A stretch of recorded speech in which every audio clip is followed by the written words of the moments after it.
Sure উঠতে পারবা তো? এই এই পয়রা গেছে। এত পানি যে শেষ করতে পারতাছি না। না, লোক বাড়া করে খাওয়া লাগবে। আবার মিত্তালাম ধীরে না। আসসালামু আলাইকুম, welcome to Ahmed Robi blog. তো আমি এখন আছি গ্রামে, আমাদের বাড়ি হচ্ছে বরিশালে। তো এই গ্রামে আসলে আমি সাধারণত একটা জিনিস কখনো মিস করি না, সেটা আমাদের গ্রামে হোক বা অন্য কারো গ্রামে হোক, এটা আমি কখনোই মিস করি না। সেটা হচ্ছে ডাব পেড়ে খাওয়া। এটা আসলে শহরে পাওয়া যায় না, তো গ্রামে আসলে আমি এটা কখনোই মিস করি না। কারণ মেনলি খাওয়া তো উদ্দেশ্য না, উদ্দেশ্য হচ্ছে একটু মজা করা আর কি। ডাব পেড়ে একসাথে কেটে খাওয়া একটা মজাই অন্যরকম। সো আজকে ডাব পেড়ে খাওয়ার জন্য আমরা আসছি, পুকুরের পাড় দিয়ে যাইতেছি, দেখা যাক কোন গাছে ভালো ডাব আছে। সো এটা তো মনে হয় দুইটা দেখছি আমরা, যেহেতু দুইজন বেশি লাগবে না। ক্যামেরায় দেখা যাচ্ছে কিনা বুঝতে পারতেছি না, বাট আমি দেখতেছি সুন্দর দুইটা ডাব তাকায় আছে একদম আমাদের দিকে। এই দুইটারে এখন ইন্দামাল ফর্সা করতে হবে। সো গ্রামের পরিবেশটা আমার কাছে সবসময় খুব ভালো লাগে, নিরিবিলি, চুপচাপ, শান্ত, কোনো হাউ মাউ কাউ কাউ নাই। ঢাকা তো একদম ক্যা ক্যা প্যা প্যা গাড়ির হর্ন। আমাদের পাইলট চলে আসছে তানবীর, যে আজকে ডাব পেড়ে খাওয়াবে। সবসময় খাওয়ায়, আজকে আবার অসুস্থ, বেচারা একটু জ্বর জ্বর ভাব, তারপরে কষ্ট করে উঠতেছে। ওরা সাবধানে উঠো। শিওর উঠতে পারবা তো? চলে, আল্লাহ ভরসা, বিসমিল্লাহ। আজান দিতেছে। উঠে গেছে পুরা। ক্যাচ ধরতে হবে নাকি? একটু বড় সাইজ মনে হয়, ক্যাচ ধরা যাইব না। হায় হায়, ডাবটা পুকুরে ফালাইছে কিন্তু বলছে কাদায় গাইরে গেছে, হয়তো এটাতে খুঁজতে আবার একদিন লাগবে। আচ্ছা ওটা পারো আগে দেখি। এই এই পয়রা গেছে। হায় হায়, দুটো দুই জায়গায় যাকে দেখা যাইতেছে। একটা দেখা যাইতেছে উপর পুকুরে পয়রা ভাসে উঠছে, কিন্তু আরেকটা এখনো দেখতে পাইতেছি না। তার মানে কাদার ভিতরে গাইরে গেছে, ওটা খুঁজতে হবে এখন। আর যে বড় ডাব আমি কনফিডেন্স পাইতেছিলাম না যে ক্যাচ ধরবো। সাধারণত ডাব পারলে উপর থেকে ক্যাচ ধরি, বাট সাইজ বড় তো কনফিডেন্স পাইতেছিলাম না যে ধরলে যদি হাতে ব্যথা পাই আবার। ও ভাসতে উঠছে, ও যাক, ডাব তাহলে ভাসে উঠছে। আমি তো টেনশনে ছিলাম যে কাদায় গেড়ে গেছে নাকি। যাক, ফাইনালি ডাব পাওয়া গেছে। ও দাও টানা হয় না।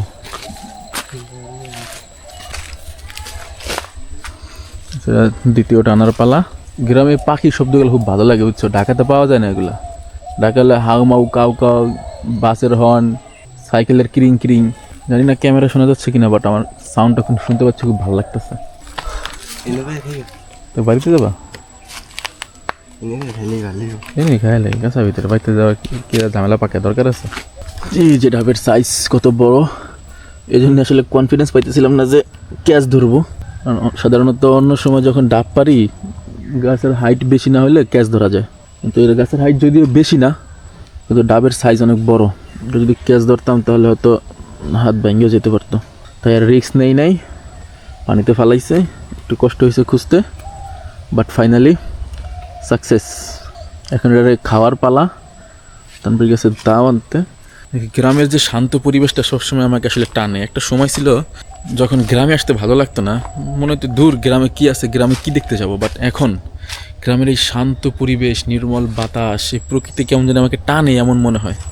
তো এই প্রকৃতির টানে বারবার শুধু গ্রামে আসতে মন চায়। এখন ছুটি পাইলেই, সময় পাইলেই মন চায় গ্রামে আসি। তো ঢাকা থেকে আমি প্রায় 2 যুগ হবে, 24 বছর ছোটো থেকে ঢাকাতেই। এই জন্য গ্রামের প্রতি টানটা কম ছিল, বাট এখন আবার টান বাড়তেছে। আর ইনশাল্লাহ আগামী বছর আমরা গ্রামে বাড়ি করতেছি আব্বু রিটায়ারমেন্টের পরে। তো তখন তো বাড়িতে আসা হবে রেগুলার। সো ভাবতেই খুব ভালো লাগতেছে, এক্সাইটেড লাগতেছে যে রেগুলার গ্রামে আসা হবে। এই শান্ত পরিবেশে, এই নির্মল পরিবেশে রেগুলার আসবো, ঘুরবো, খাবো।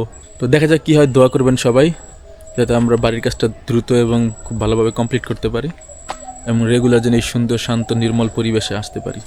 চলে আসছে ব্রানিয়া, এটারে সাইজ করার পালা। এটা মানে পানিও নেবে না, প্রতিবার তো মানে এই গাছের ডাবি খাই মনে লাগে। একবার শুধু খাইছিলাম মনে, ওই যে তোর গাছের কাছে। হ্যাঁ, বড় গাছ বলতে যে গাছের কাছে যেটা বড় দেখতেছে না, এই গাছটা ডাবের মিষ্টিও আছে, আবার পানিও বেশি খায়। ব্যাক করে সবগুলো মিষ্টি।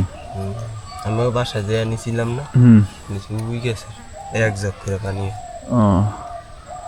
আমরা 2টা গাছের চারা নিছি, ডাব গাছের। কোনো একটা গাছ আছে, ওইটার পানি অনেক মিষ্টি হয় এবং বেশি হয় পরিমাণে। চারা নিয়ে আমাদের বাড়িতে লাগাইছি, দেখা যাক কবে সেটা থেকে ফলন আসে, আমরা খেতে পারি ডাব। কত বছরের মধ্যে মনে করো খাওয়া যাবে ডাব হইব মনে করো? 10 বছর আর বেশি? বা 15? হ্যাঁ, সেটা তো 15 বছর বাঁচি না মনে ঠিক নাই। দেখ, আমরা না থাকলে আমাদের পরবর্তী বংশধর খেতে পারবে।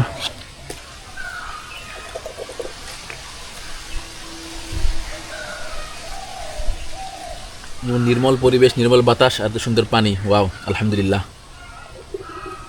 পানি শেষ করতে পারতেছি না খাই, এত পরিমাণে পানির ভিতরে, যথেষ্ট মিষ্টি আর পানিও অনেক। এটা কি বলে, গোট। গোট অনেক বড়, যার কারণে পানিও বেশি। তো গ্রামে এত সুন্দর বাতাস, নির্মল পরিবেশ আর সাথে এরকম একটা ডাব, আর কি লাগে। মাঝে মাঝে মন চায় গ্রামে থেকে যাই, কিন্তু আসলে চাকরির পারপাজে থাকা লাগে ঢাকার শহর, যান্ত্রিক শহর যাকে বলা হয়, ইট পাথরের শহর। মাঝে মাঝে আসলে ট্যুর দেওয়া দরকার এরকম পরিবেশে।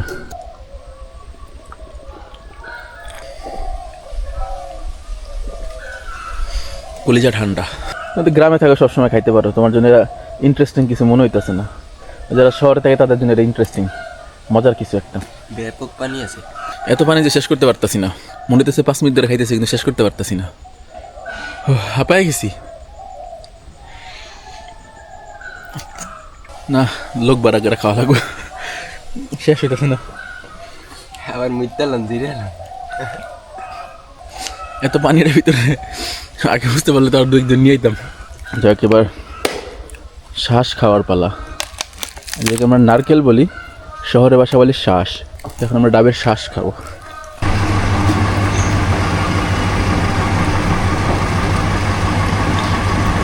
সেই টেস্ট। তো ডাব খাওয়ার মিশন এখানে শেষ। তো আজকের ভিডিওটা এখানে শেষ করতেছি, দেখা হবে পরবর্তী কোনো ভিডিওতে। যদি ভিডিওটি ভালো লাগে অবশ্যই লাইক অ্যান্ড কমেন্ট দেবেন, আর চ্যানেলটি সাবস্ক্রাইব করতে ভুলবেন না।